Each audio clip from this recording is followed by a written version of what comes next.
बिस्मिल्लाहिर्रहमानिर्रहीम। अस्सलामुअलैकुम दोस्तों, उम्मीद आप सब खैरवाफियत से होंगे। अंधेरों के काफिले पार्ट 15। कामरान हस्बे मामूल नरसिंगा के आदमियों की निगरानी में जंगल जाता रहा। दिन भर वो शमशीर जनी, नेज़ाबाजी, तीरंदाजी और शाहसवारी की मशक करता और शाम होने से पहले बड़े मंदिर लौट आता।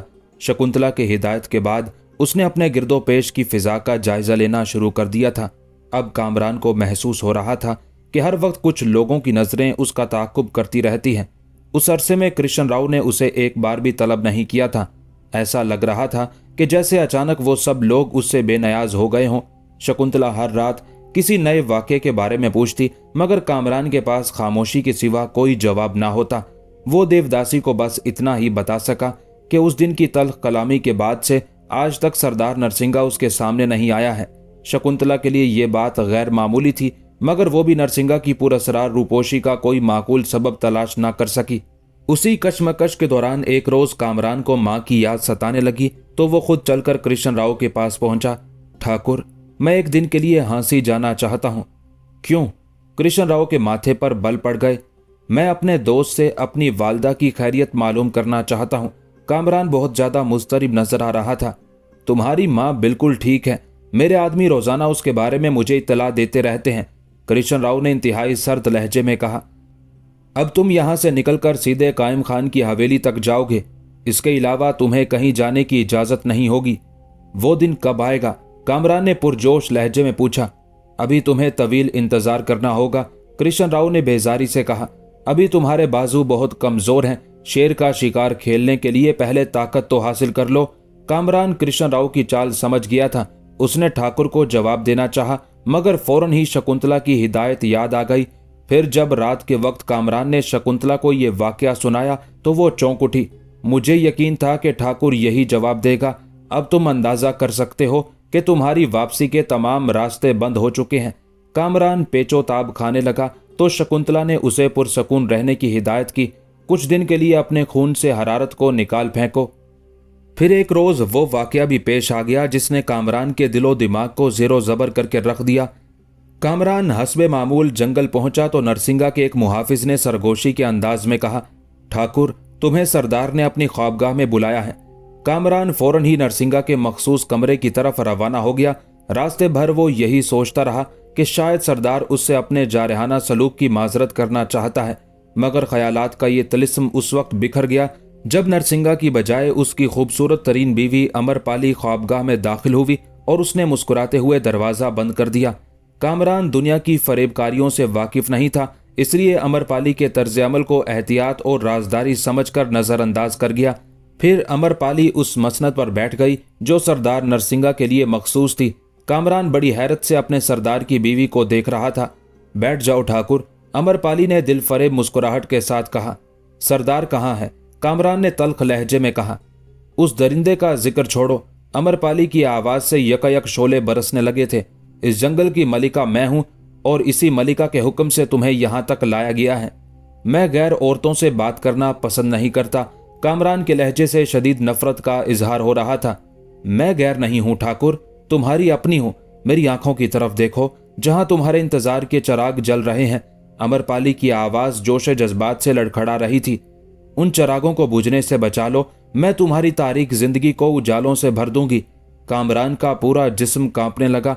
उसने अपनी पूरी जिंदगी में ऐसी बेहया औरत नहीं देखी थी। वो तेजी से मुड़ा और दरवाजे की तरफ बढ़ने लगा।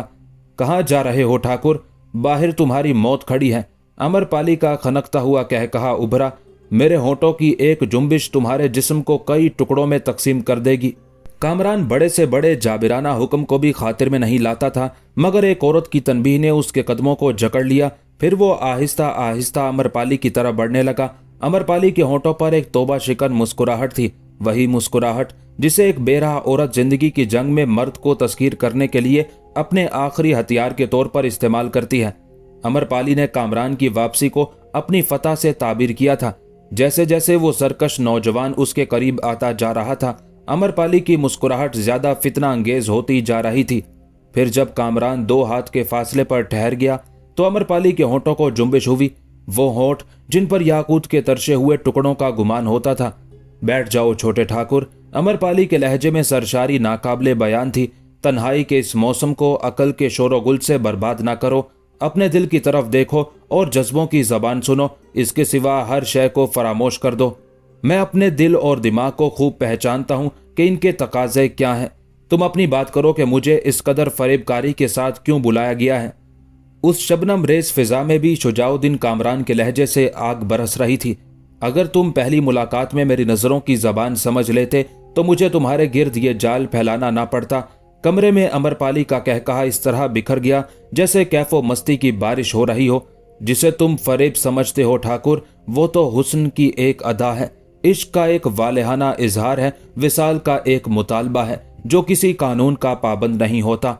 अमरपाली का हर लफ्ज कामरान को एक पत्थर की चट्टान महसूस हो रहा था, वो चट्टान जो इसके आसाब को रेजा रेजा कर देना चाहती थी। मैं ऐसे किसी कानून को तस्लीम नहीं करता। अगर तुम्हारा ये जज्बाती कानून मेरे रास्ते में आया तो मैं इसे पामाल करता हुआ गुजर जाऊंगा। कामरान का लहजा मुकम्मल तौर पर बागियाना था। तुम ऐसा नहीं कर सकोगे ठाकुर। अचानक अमरपाली का अंदाज भी बदल गया था। उसके शराब बरसाने वाले होंठ अब आग बरसाने लगे थे। मेरी एक चीख तुम्हारी जिंदगी का खात्मा कर देगी। अमरपाली ने कामरान को एक बार फिर वही धमकी दी थी जिसे सुनकर रायजादा कांपने लगा था। उससे पहले कि गुस्से की शिद्दत कामरान को जज्बात के सैलाब में बहा कर ले जाती, उसे देवदासी शकुंतला की हिदायत याद आ गई। वक्त ने कामरान को अपनी जिंदगी के सबसे भयानक मोड़ पर लाकर खड़ा कर दिया था। कदमों की एक हल्की सी लग्जिश भी उसे इबरतनाक अंजाम से दो चार कर सकती थी। मजबूरन कामरान को संभल जाना पड़ा। आखिर तुम मुझसे क्या चाहती हो? एक अहम फैसला करने के बावजूद कामरान की आवाज में झुंझुलाहट थी। मेरी आंखों में गौर से देखो ठाकुर, अमरपाली ने वारफ्ता होकर कहा। देख रहा हूं, कामरान के लहजे में बेजारी थी। इस तरह ना देखो कि तुम्हारी आंख किसी भेड़िए की आंख नजर आने लगे। अमरपाली ने महबूबाना अंदाज में शिकायत की। कामरान को एक बार फिर अपनी तबीयत पर जबर करना पड़ा। अमरपाली मुसलसल बहकती जा रही थी। उसके लड़खड़ाने का यह अंदाज कामरान को किसी खौफनाक मंजिल का पता दे रहा था। तुम्हें मेरी आंखों में क्या नजर आ रहा है ठाकुर? अमरपाली पर बेख्तियारी की कैफियत तारी होती जा रही थी। मैं नहीं जानता, कुछ भी नहीं जानता, कामरान ने अहमकाना अंदाज में कहा। यही तो मुश्किल है कि तुम हिर्सो हवस के बाजार में निकल आए हो मगर खरीदारों की जबान नहीं जानते। अमरपाली ने इस तरह कहा कि उसके लहजे से हल्के हल्के गुस्से का इजहार हो रहा था। कभी तुमने इस हकीकत को महसूस किया कि मैं कौन हूं और वक्त ने मुझे किस दरिंदे की मिल्कियत बना दिया है? शुजाउद्दीन कामरान खामोश खड़ा रहा। मैं पूनम का चांद हूं जिसे जबर के गरहन ने खा लिया। अमरपाली अपने शोहर के मजालिम बयान कर रही थी। मैं गुंजाए नो शगुफ्ता हूं जिसे कहर की हवाओं ने जला डाला। मैं कामनाओं की नदी का एक अल्लड़ धारा हूं जो एक पत्थर से टकराते टकराते खामोश हो गया। मैं एक खुशनवा बुलबुल हूं जिसके पैरों की दिलकशी और गीतों की मधुरता को पिंजरे की तेलियों ने छीन लिया। क्या तुम्हें इसका एहसास नहीं होता ठाकुर? शुजाउद्दीन कामरान सन्नाटे में आ गया। वो सोच भी नहीं सकता था कि ये होशरुबा हुस्न रखने वाली औरत अंदर से इतनी जख्मी भी हो सकती है। एक लम्हे के लिए रायजादा के आहनी इरादों में शिगाफ पड़ने लगे, मगर दूसरी ही साथ में होशो खिरद के हाथों ने उसका दामन पकड़ लिया। मैं तुम्हारे और सरदार के दरमियान कायम होने वाले रिश्ते के बारे में कुछ नहीं कह सकता। कामरान के लहजे की तलखी दोबारा लौट आई थी। मैं नरसिंगा का एहतराम करता हूं और उसके हवाले से तुम भी मेरे लिए काबिले एहतराम हो। नहीं ठाकुर, मुझे एहतराम की नजर से ना देखो कि तुम्हारा यह जज्बा मेरी उमंगों का कातिल है। अमरपाली बेकरार होकर खड़ी हो गई। इस जंगल में बसने वाले हजारों इंसान रोजाना मेरे कदमों के निशानात को अपने सजदों से मिटा देते हैं। इससे बढ़कर एहतराम का मुजाहिरा और क्या होगा? मुझे लोगों के इस अमल से कोई खुशी नहीं होती। एहतराम यकीनन एक लफ्ज है, मगर तुमने उसे सही जगह इस्तेमाल नहीं किया। तुम हुक्म की मंजिल में हो और एहतराम की बातें कर रहे हो। मुझे हुक्म दो, मैं तुम पर अपनी एक एक खुशी लौटा दूं। अगर तुम्हें एहतराम ही करना है तो मेरी ख्वाहिशात का एहतराम करो। ये कहते कहते अमरपाली कामरान के करीब आ गई और उसने बेतकल्लुफाना अंदाज में रायजादे का बाजू पकड़कर मसनद की तरफ खींचा। कामरान अमरपाली की उस इज़तरारी हरकत से परेशान नजर आने लगा था, मगर उसने मसलहतन अपने बाजू को उन हाथों से छुड़ाने की कोशिश नहीं की जिन पर रेशम या बरगे गुल का गुमान होता था। कामरान मजबूरन अमरपाली के पास बैठ गया। तुम्हारा सरदार नरसिंगा, जिसके मुंह से हमेशा इंसानी खून की बू आती है, वो मेरे अंबर आफरी बदन का मालिक किस तरह हो सकता है? मगर सारी दुनिया जानती है कि ऐसा ही है, ऐसा हो रहा है और ऐसा होता रहेगा, यहाँ तक कि एक दिन इसी जंगल में मेरी चिता जला दी जाएगी और मैं अपनी बेशुमार नाआसूदा हसरतों के साथ हवा में बिखर जाऊंगी। अमरपाली ने एक बार फिर पूरी शिद्दत के साथ अपनी तिश्ना आरजुओं का मरसिया पढ़ना शुरू कर दिया। मुझे राख होने से बचा लो ठाकुर, कि अब महरूमियों की आग में जला नहीं जाता। अमरपाली की खूबसूरत आंखें जो तमन्नाओं का मुस्तकबिल नजर आती थी, अचानक उनमें उम्मीदों के कई चिराग जल उठे थे।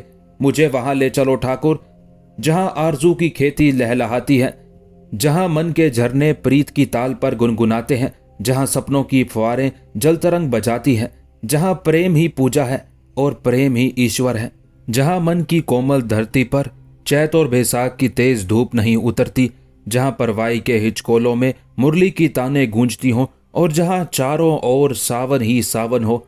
अमरपाली ने अपनी महरूमी और बेकसी का नक्शा कुछ इस अंदाज से खींचा था कि शुजाउद्दीन कामरान मबहूत होकर रह गया। क्या सोच रहे हो ठाकुर? अमरपाली ने उसे छेड़ा। तकदीर के लिखे को कोई नहीं मिटा सकता, कामरान बहुत मोहतात लहजे में बोला। अपनी बुजदली को किस्मत का नाम ना दो ठाकुर। अमरपाली भड़क उठी। मेरी तरफ हाथ बढ़ाओ, मैं तुम्हें इस तरह दरिया के पार ले चलूंगी कि तूफान मुंह देखते रह जाएंगे। शुजाउद्दीन कामरान अमरपाली के जाल में बुरी तरह उलझ गया था। अगर मैं तुम्हारी बात मान लूं तो यह दुनिया की सबसे बड़ी बददियानती होगी, सबसे संगीन खयानत होगी। मैं कुछ भी सही मगर किसी की आबरू पर बुरी नजर नहीं डालता। तुम सरदार नरसिंगा की आबरू हो और नरसिंगा मेरे लिए उस्ताद का दर्जा रखता है। दरिंदों की बस्ती में अखलाक और फर्ज की बातें करते हो ठाकुर। अमरपाली किसी जख्मी नागिन की तरह पेचोताब खाने लगी। जिनकी प्यास इंसानी खून से बुझती हो और जिनकी भूख आदमजादों के गोश्त से मिटती हो, उनके दरमियान रहकर इफ़ाए अहद और दयानतदारी के राग अलापते हो। जोश जज्बात से अमरपाली का चेहरा सुर्ख हो गया था। कुछ भी हो, मैं अपने आप से मजबूर हूं। कामरान ने अमरपाली की बात मानने से सरीहन इनकार कर दिया था। मुझे तुमसे हमदर्दी जरूर है, मगर तुम्हारे दुखों का इलाज मेरे पास नहीं। तुम गलत कहते हो ठाकुर। अमरपाली चीख कर बोली। तुम ही मेरी इस बीमारी का इलाज करोगे? क्या तुम्हें सरदार नरसिंगा से डर लगता है? यकायक अमरपाली ने एक और जाविया बदला। सरदार नरसिंगा से नहीं, मैं अपने आप से डरता हूं। शुजाउद्दीन कामरान उदास नजर आने लगा। तुम नहीं जानती कि मैं कितना गमज़दा हूं। मुझे माफ कर दो अमरपाली, मैं इस कदर पस्ती में नहीं उतर सकता कि फिर पहचाना ही ना जाऊं। तुम अमरपाली को नहीं जानते ठाकुर कि वो जो कुछ चाहती है हासिल कर लेती है। नरसिंगा की बीवी की आंखों में बड़े खौफनाक अजाइम करवटें ले रहे थे।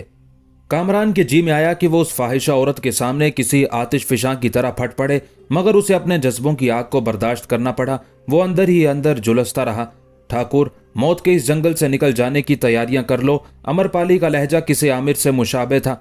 अभी चढ़ता हुआ चांद है, जब अमावस की रात तलू होगी और पूरा इलाका गहरी तारीकी में डूब जाएगा, उस वक्त मैं तुम्हें सरदार नरसिंगा की सल्तनत से बहुत दूर ले जाऊंगी। मैं यहाँ के ऐसे कई खुफिया रास्तों से वाकिफ हूँ जिन्हें मेरे और नरसिंगा के सिवा कोई तीसरा नहीं जानता। शुजाउद्दीन इस तरह खड़ा हो गया जैसे वक्त से पहले उसकी आंखों के सामने अंधेरा छा गया हो और वो बिनाई से महरूम होकर दरिंदों की बस्ती में भटक रहा हो। बस अब जाओ ठाकुर, मैं उस दिन तुम्हारा इंतजार करूंगी। अमरपाली के लहजे की सरमस्ती दोबारा लौट आई थी। अगर तुमने मुझे धोखा दिया तो जिंदा नहीं रहने दूंगी। मेरी मोहब्बत भी इतनी अजीब है कि रास्ता चलते भिखारी को ताज की तरह उठाकर अपने सर पर रख लूं, और नफरत भी इतनी अजीब है कि शाह तमाम उम्र अपने माथे रगड़ते रहें और मैं उनका एक सजदा भी कबूल ना करूं। जाओ, तुम्हें अमरपाली ने सरफराज कर दिया। बड़ी स्याकार फिजा थी और बड़ा जिल्लत आमेज माहौल था। कामरान के वहशी दिल ने कई बार उसे बगावत पर उकसाया, मगर वो किसी नापाक जानवर की मौत मरना नहीं चाहता था। अमरपाली के तेवर बता रहे थे कि अगर कामरान ने अपने लहजे में एहतजाज किया और जंगल के बासियों को उनकी मलिका की शर्मनाक दास्तान सुनाई तो कोई भी उसकी जबान पर एतबार नहीं करेगा। उसके बरक्स अमरपाली के होंठों को एक बार जुम्बिश होगी और उसका पूरा जिस्म तीरों और नेजों से छेद डाला जाएगा। ये एक पागल कुत्ते की मौत होगी और कामरान ऐसी मौत मरना नहीं चाहता था। कैसी मजबूरी थी। कामरान पसीने में नहा गया और जब वो अमरपाली की ख्वाबगाह से बाहर आया तो उसके कदम लड़खड़ा रहे थे। रास्ते में नरसिंगा के कई मुहाफिजों ने रोककर उससे पूछा, ठाकुर, आप तो बहुत ज्यादा बीमार नजर आ रहे हैं। कामरान ने कोई जवाब नहीं दिया। बस वो उन मुसल्ला मुहाफिजों से इतना ही कह सका, सरदार कहाँ है? मुहाफिजों ने लाइल्मी का इजहार किया और फिर वो अपनी लाश को घसीटता हुआ बड़े मंदिर तक पहुंचा। पुजारी राम स्वरूप के कमरे में ठाकुर कृष्ण राव मौजूद था। बूढ़े राजपूत की अय्यार नजरों से कामरान की हालत पोशीदा ना रह सकी। कृष्ण राव ने उसकी मिजाज पुरसी की, मगर वो ये कहकर अपने कमरे में चला गया कि जंगल के नासाजगार मौसम ने उसे शदीद थकन में मुब्तला कर दिया है। कृष्ण राव को कामरान की सेहत या बीमारी से कोई दिलचस्पी नहीं थी। वो तो मुनाफकत की एक पुरानी रस्म अदा कर रहा था। जब देवदासी शकुंतला को खबर मिली कि आज शुजाउद्दीन कामरान वक्त से बहुत पहले मंदिर लौट आया है, तो वो घबरा गई और दीवानावार भागती हुई कमरे में चली आई। कामरान अपने बिस्तर पर लेटा हुआ था। शकुंतला ने करीब आकर देखा, कामरान की आंखें बंद थी और चेहरा सुर्ख हो रहा था। शकुंतला ने बेकरार होकर उसके माथे पर हाथ रख दिया। पेशानी तेज बुखार से जल रही थी। कामरान ने चौंक कर आंखें खोल दी, मगर जब शकुंतला को नजरों के सामने पाया तो पलकें बंद कर ली। रायजादा, तुम्हें तो बुखार है। शकुंतला की आवाज लरज रही थी। कहीं जंगल में कोई जहरीला कांटा तो नहीं चुभ गया? कामरान ने सर के इशारे से नफी में जवाब दिया। कहीं शमशीर जनी की मश्क में कोई जख्म तो नहीं आ गया? शकुंतला ने दूसरा सवाल किया। कामरान इस बार भी खामोश रहा। सिर्फ गर्दन की जुम्बिश से काम लेते हुए उसने शकुंतला को समझाने की कोशिश की कि ऐसा कोई वाकया पेश नहीं आया है। फिर ये बुखार कैसा है? दम बदम शकुंतला की आवाज की लर्जिश बढ़ती जा रही थी। ये वो बुखार नहीं है जिसका शिकार आम लोग होते हैं। आखिर कामरान को बोलना पड़ा। मेरा दिल जल रहा है शकुंतला। ये उसी आग की तपिश है जिसे तुम्हारे हाथ महसूस कर रहे हैं। तुम क्या कह रहे हो ठाकुर? शकुंतला की वहशत में कुछ और इजाफा हो गया था। मुझे बताओ, ईश्वर के लिए मुझे बताओ। तुम इस वक्त चली जाओ देवदासी। कृष्ण राव पुजारी राम स्वरूप के कमरे में मौजूद हैं। मुमकिन है कि वो इधर चलाए और फिर तुम्हें मेरे इतने करीब देखकर तुम्हारी तरफ से मशकूक हो जाए। शुजाउद्दीन कामरान अचानक खौफजदा नजर आने लगा था। मैं नहीं चाहता कि तुम मेरी वजह से पंडितों और ठाकुरों के गजब का निशाना बन जाओ। अब मुझे किसी की कोई परवाह नहीं है। शकुंतला एक बदली हुई औरत नजर आ रही थी। अब कोई पंडित या ठाकुर किसी भी लिबास में आए मुझे डर नहीं लगता। मैं सबको पहचानती हूँ। हाँ, जब तक तुम नहीं आए थे तो अपने साए से भी डरती थी। अब मैं हर फिक्र से बेनयाज और हर दहशत से दूर हूँ। मौत की परछाइयां भी मुझे डरा नहीं सकती। मैं समझता हूँ शकुंतला, खूब समझता हूँ, मगर इस वक्त तुम्हारा चला जाना ही बेहतर है। कामरान ने एक एक लफ्ज पर जोर देते हुए कहा। तुम रात के पिछले पहर मेरे पास आना, जब ये भेड़िए सो जाए और इनका बनाया हुआ कानून ऊँघने लगे। मगर तुम्हारी ये हालत? शकुंतला शदीद उलझन का शिकार नजर आ रही थी। ये जज्बात की आर्जी घुटन है। कामरान ने देवदासी को समझाना चाहा। एक गैर मुतवक्के हादसे ने मुझे बहुत सदमा पहुंचाया है, मगर यह तूफान आर्जी है। जल्द ही इसकी तुंदो तेज लहरें दम तोड़ देंगी। फिर मैं तुम्हें सब कुछ बता दूंगा। शकुंतला खड़ी हो गई। कुछ देर तक सोचती रही और फिर तेज कदमों से बाहर चली गई। कामरान मुतमईन हो गया, मगर उस वक्त चौंक उठा जब शकुंतला दोबारा कमरे में दाखिल हुई। इसे पी लो। करीब पहुंचकर शकुंतला ने किसी मशरूब से भरा हुआ प्याला कामरान की तरफ बढ़ाया। ये अर्के गुलाब है। इसे पीने के बाद तुम्हारा जहन पुरसकून हो जाएगा और जज्बाती घुटन से निजात मिल जाएगी। कामरान ने जबर करके अर्के गुलाब से भरा हुआ प्याला मुंह से लगा लिया और हाथ के इशारे से शकुंतला को चले जाने के लिए कहा। देवदासी चली गई, मगर इस तरह के बार बार मुड़कर कामरान की तरफ देखती रही। उसकी आंखों में खौफ व दहशत की गहरी परछाइयां लरज रही थी।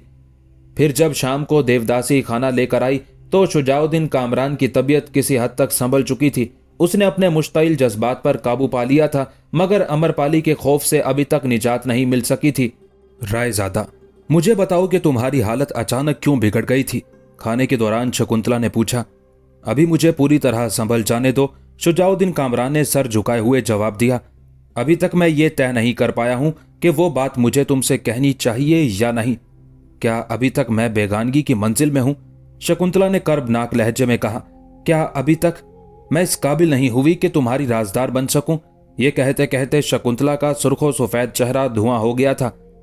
नहीं, ये बात नहीं देवदासी, तुम मेरी मुकम्मल राजदार हो, मगर मैं तुम्हें अपनी जात के हवाले से ज्यादा परेशान करना नहीं चाहता।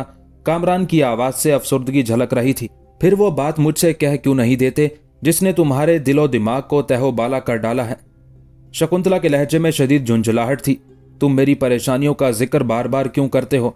क्या तुम्हें मालूम नहीं कि मैं मौतो जीस्त के तसव्वुर से भी बेनयाज हो चुकी हूं? मेरी जिंदगी मौत है और मौत जिंदगी। फिर किस परेशानी की बात करते हो? ये परेशानी कुछ और है। कामरान ने शकुंतला के मुतालबे को मुस्तरद करते हुए कहा। मुझे सोचने दो। जब मैं मुकम्मल तौर पर मुतमईन हो जाऊंगा तो अपनी जिंदगी का सबसे खौफनाक राज भी तुमसे कह डालूंगा। तुम्हें यह इत्मीनान किस वक्त हासिल होगा? जब मैं दुनिया से गुजर जाऊंगी। शकुंतला बहुत ज्यादा जज्बाती नजर आने लगी थी। सब्र करो शकुंतला, कामरान ने देवदासी को समझाते हुए कहा। तुम्हारी ये बदहवासियां मुझसे मेरे बाकी होशो हवास भी छीन लेंगी।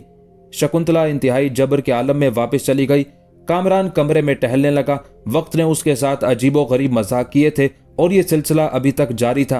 पहले उसने शकुंतला की तनबीह को कोई अहमियत नहीं दी थी, मगर अब उसे अंदाजा हो गया था कि हालात की जंजीरों ने जिस्म के साथ साथ उसके दिलो दिमाग को भी जकड़ लिया है। अमरपाली का उठाया हुआ फितना एक नाकाबिले फहम फितना था। वो उस फितने को किस तरह दबाएगा? अगर अमरपाली की बात मान लेता है तो सारी उम्र अपने जमीर से भी शर्मिंदा रहेगा और जिंदगी की एक एक सांस खौफ व दहशत की हालत में बसर होगी। वो एक मफरूर मुजरिम की तरह भागता ही रहेगा। फिर यास्मीन खानम का क्या होगा? काजी इमाद और कायम खान राजपूत की साजिशों का जवाब कौन देगा? राय नईमुद्दीन जिशान की नस्ल पर लगाए गए दागों को कौन धोएगा? और अगर वो अमरपाली के शैतानी मंसूबे से बगावत का ऐलान करता है तो फिर सरदार नरसिंगा के यहाँ उसकी क्या हैसियत होगी? वो एक शोहर के अंदाज में सोचते हुए सिर्फ अपनी बीवी की हिमायत करेगा। फिर कामरान की नजरों के सामने कई सवालिया निशानात उभर आए।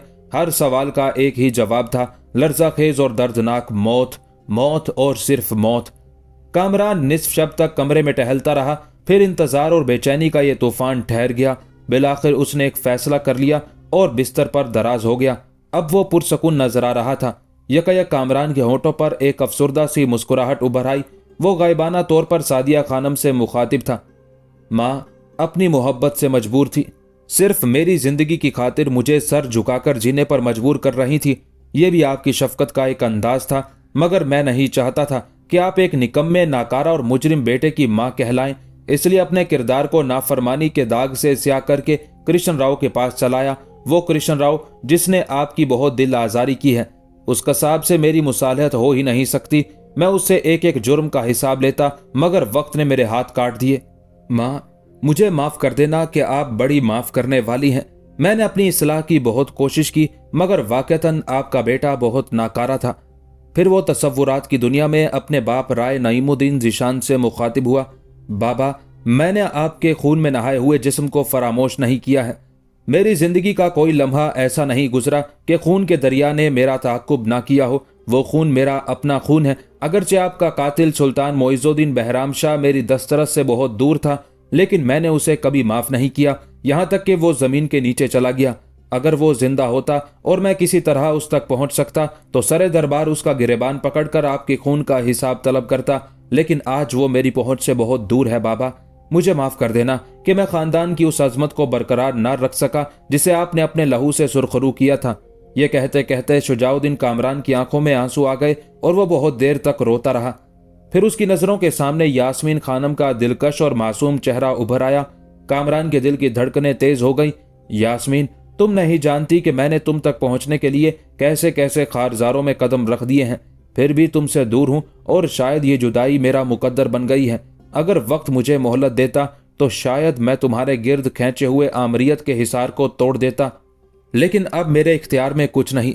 मैं तुम्हारे बचपन के ख्वाबों को जवानी की ताबीर नहीं दे सका। दुनिया वाले मुझे कभी माफ नहीं करेंगे। वो एक ही बात कहेंगे कि मैं एक शिकस्त खोरदा इंसान था जो अपनी नाकामियों का जनाजा उठाए हुए दुनिया से गुजर गया। मगर तुम मेरी मजबूरियों को मेरी शख्सियत का हवाला ना समझ लेना। अगर मैं इस रास्ते में कत्ल कर दिया जाऊं तो एक बार मेरी कब्र पर जरूर आना और बुलंद आवाज में गवाही देना कि मैं कैसा जांबाज था जो तन्हा सितमगरों की पूरी जमात से बरसरे पैकार रहा और इस शान से लड़ा कि मरते मरते भी अपनी शिकस्त तस्लीम नहीं की। मैं दुनिया की परवाह नहीं करता। अगर सारा आलम भी खिलाफ हो जाए तो मुझे कोई गम नहीं होगा। बस तुम मेरे जज्बों की सच्चाई पर शहादत देना, फिर मेरी रूह पुरसकून हो जाएगी। कामरान बहुत गमज़दा नजर आ रहा था। यास्मीन खानम से मुस्तकिल जुदाई के ख्याल ने उसे इस कदर थका दिया था कि वो अपने आप को एक मफलूज इंसान समझने लगा था। अचानक कामरान को महसूस हुआ कि उसके वजूद की राख में शोले से भड़कने लगे हैं। यास्मीन खानम की यादों की हवा चली तो बहुत गर्दो गुबार उड़ा और उसी गुबार के सीने से कायम खान राजपूत और काजी इमादुद्दीन के हियोले उभरने लगे। फिर जब कामरान के जहन की सतह पर ये दोनों चेहरे साफ हो गए तो वो हज़ियानी अंदाज में चीख उठा, शायद मैं तुमसे अपना हिसाब तलब ना कर सकूं, मगर मेरा खुदा तुम्हें सलामती के साथ दुनिया से रुखसत नहीं होने देगा। शुजाउद्दीन कामरान ना सही तो मेरा कोई और हमनवा आएगा। उसके हाथ बहुत दराज होंगे और वो तुम्हारी दस्तारे फजीलत की धज्जियां उड़ा देगा। अभी ख्याली तौर पर कामरान अपने दुश्मनों से उलझा हुआ था कि कमरे में हल्की सी आवाज हुई। कामरान ने चौंक कर देखा, दीवार में शिगाफ नमूदार हो गया और शकुंतला उस खुफिया रास्ते से गुजरकर कामरान की तरफ आ रही थी। क्या तुम किसी फैसले पर पहुंच गए? शकुंतला की आवाज में बड़ा दर्द शामिल था। और क्या मैं इस काबिल हो गई कि तुम्हारे राजों में शिरकत कर सकूं? शकुंतला की जबान से अदा होने वाले चंद अल्फाज में शिकायत का एक दफ्तर पोशीदा था। बैठ जाओ, कामरान ने खिलाफे मामूल मुस्कुराते हुए कहा। अब तुम गैर नहीं हो देवदासी, मैं तुम्हें अपने हर राज में शरीक कर सकता हूं। अगर तुम गैर होती तो नफरतों के मुजाहरे के बाद मुझे छोड़कर चली जाती, लेकिन तुम तो मौत की इस वादी में हर कदम पर मेरे साथ हो। मां के बाद तुमसे ज्यादा करीब कौन हो सकता है? कोई भी नहीं। शकुंतला जज्बात से वारफ्ता होकर रोने लगी। ये रोने का वक्त नहीं देवदासी।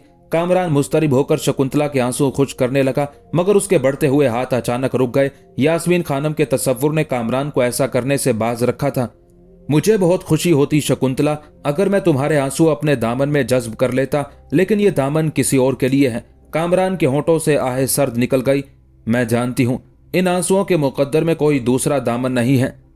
शकुंतला के आंसुओं की रवानी में कुछ और इजाफा हो गया था। एक अपना ही दामन था जो पारा पारा हो चुका। ठाकुर, ये फरियादो फुगा का मौसम नहीं शकुंतला, कामरान ने अफसुर्दा लहजे में कहा। हम सब के दामन दरीदा हैं। मेरी तरफ देखो कि ये मेरी जिंदगी की आखिरी रात है और मैं एक अमानत तुम्हारे सपुर्द करना चाहता हूं। अगर कभी जबरो तशद्दुद के जिंदान से बाहर निकल सको तो ये अमानत उन लोगों तक पहुंचा देना जो मेरी जिंदगी की दुआएं कर रहे होंगे। शकुंतला का चेहरा फक हो गया। तुम कैसी बदशगुनी की बातें कर रहे हो ठाकुर? मुझे लफ्जों के पेचो खम में ना उलझाओ देवदासी, कामरान ने नाखुशगवार लहजे में कहा। मैं शगुन और तवाहिमात की हदूद से गुजरकर हकाइक के शोलाजार में खड़ा जल रहा हूं। बस चंद घंटों का मेहमान हूं। कल सुबह निकलने वाला सूरज दुनिया को रोशन करेगा और मैं बुझा दिया जाऊंगा। आखिर तुम अपनी जिंदगी से इस कदर मायूस क्यों हो? शकुंतला बदहवास नजर आ रही थी। क्या कृष्ण राव ने कुछ कहा?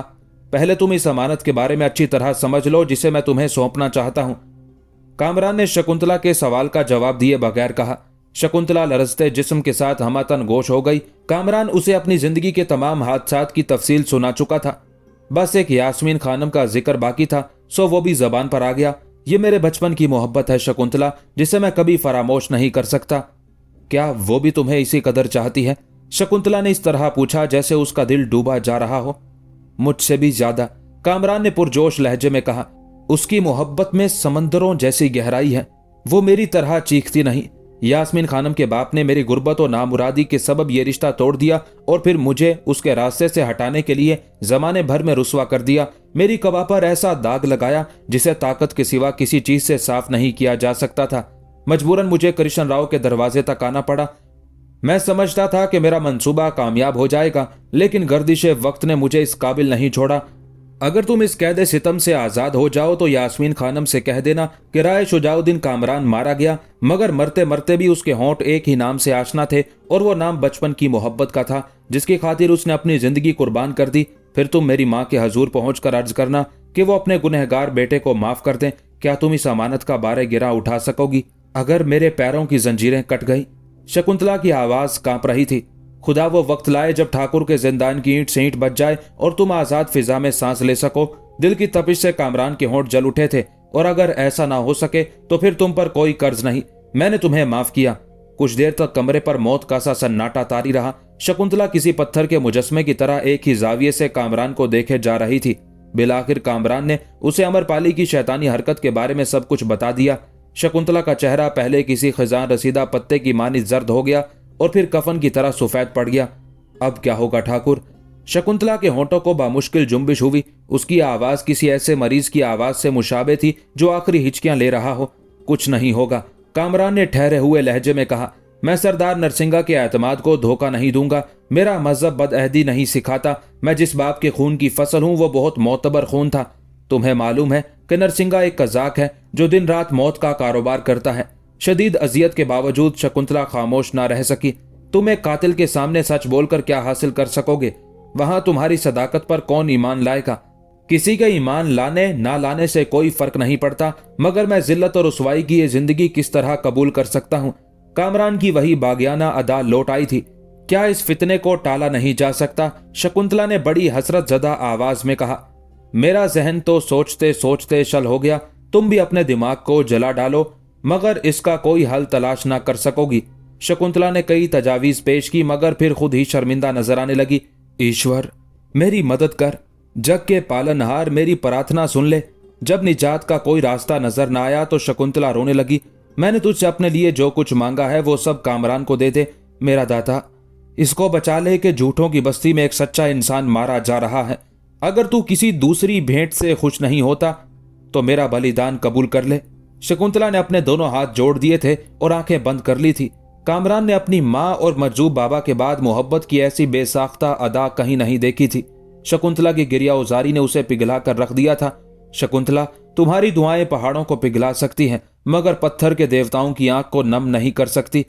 मैं पत्थर की किसी मूरत के सामने दामन नहीं फैलाती, मैं तो उस खुदा से मांगती हूं जो मुसलमानों का खुदा है। कामरान हैरत ज़दा रह गया। उसे अपनी समात पर शक होने लगा था। तुम क्या कह रही हो शकुंतला? मुझे यकीन नहीं आता कि तुम अपने बाप दादा की रस्मों से बगावत भी कर सकती हो। क्यों? क्या मुझे इसका हक हासिल नहीं? शकुंतला का लहजा बड़ा कर्बनाक था। तुम भी तो पत्थरों के बागी हो। तुम्हारे बाप दादा ने भी तो देवताओं के वजूद से इनकार किया था। फिर मेरे इनकार को हैरत और शुबे की नजर से क्यों देखते हो? शकुंतला ने बैक वक्त कई सवाल कर डाले थे। कामरान के पास उन सवालों का कोई जवाब नहीं था। मैंने एक ज्ञानी औरत की हैसियत से इस जिंदान में बैठकर तुम्हारे मजहब को समझने की कोशिश की है। बरसों कृष्ण राव और दूसरे पुजारियों से बहस की है कि हमलावर मुसलमान क्या पैगाम लेकर आए हैं और हिंदुओं की कतारें मंदिरों से निकलकर मस्जिदों की तरफ क्यों बढ़ी चली जा रही हैं। कृष्ण राव अपनी फितरी नफरत के सबब मुझे मुकम्मल जवाब ना दे सका, मगर फिर भी मैंने इतना समझ लिया कि मुसलमानों का खुदा पूजे जाने के काबिल है। शकुंतला के उस इंकशाफ ने कामरान को बदहवास कर दिया था। मैं इंतजार कर रही थी कि कब इस जिंदान की दीवारें गिरें और मुझे रोशनी नजर आए, फिर मैं उस रोशनी में अपनी मंजिल तलाश कर सकूं। शायद मेरी ये ख्वाहिश पत्थर की दीवारों से टकराकर दम तोड़ देती कि एक दिन तुम यहाँ आ पहुंचे। मैंने तुम्हें इन दरिंदों से बचाना चाहा। तुमसे कुर्बत का सबब वही रोशनी थी जिसने मेरी स्याह रातों में चिराग जलाए हैं। जब तुम अपनी जिद पर कायम रहे तो मैंने सब्र कर लिया कि अभी मेरे इंतजार के दिन खत्म नहीं हुए हैं। तुम्हारी सलामती के लिए दुआएं करती रही, मगर आज तुम भी मुझे छोड़कर जा रहे हो। कामरान लरज उठा। मुझे ले जाया जा रहा है शकुंतला, मैं बहुत मजबूर हूं। फिर मुझे उस रोशनी का सुराग देते जाओ जिसके सहारे जिंदगी के अंधेरों से जंग कर सकूं। शकुंतला का लहजा बहुत शिकस्ता था।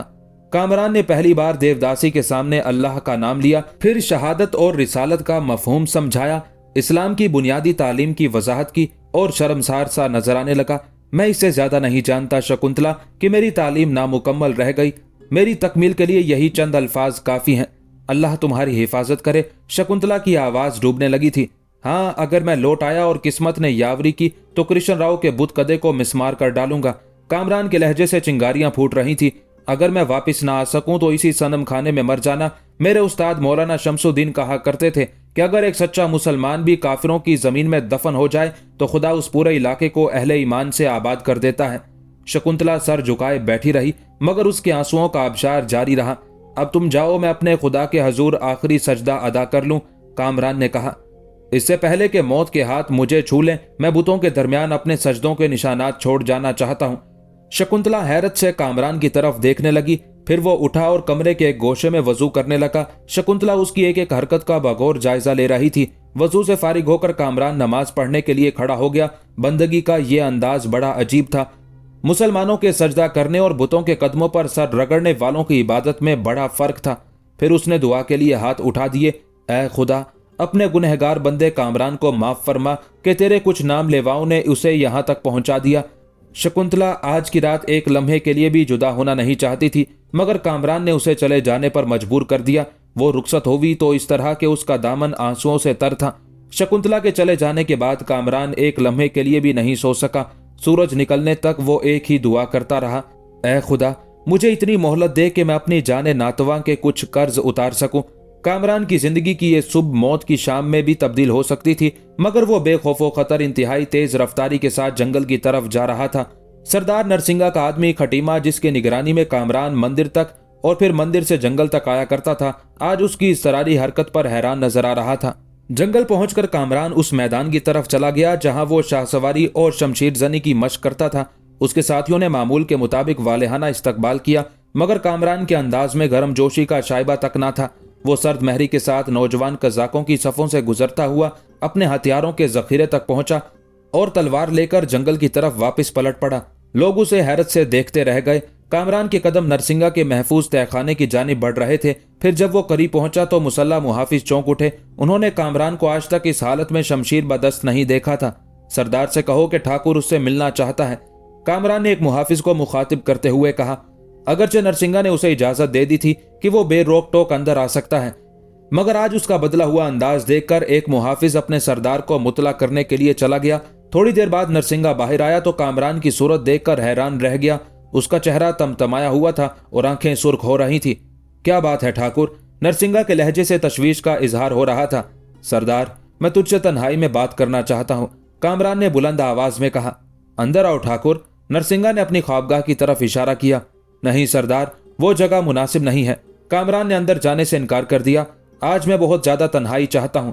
नरसिंगा ने आगे बढ़कर कामरान का बाजू पकड़ लिया और दरख्तों के एक झुंड की तरफ बढ़ने लगा। मुसल्ला मुहाफिज भी अपने हथियारों पर गिरफ्त मजबूत किए हुए आगे बढ़े। नरसिंगा ने उन्हें कहर आलूद नजरों से देखा। क्या तुम लोग तन्हाई का मफहूम नहीं समझते? मुहाफिजों के बढ़ते हुए कदम रुक गए और नरसिंगा कामरान को लेकर जंगल के उस हिस्से की तरफ चला गया जहां दिन में भी गहरी तारीकी छाई रहती थी।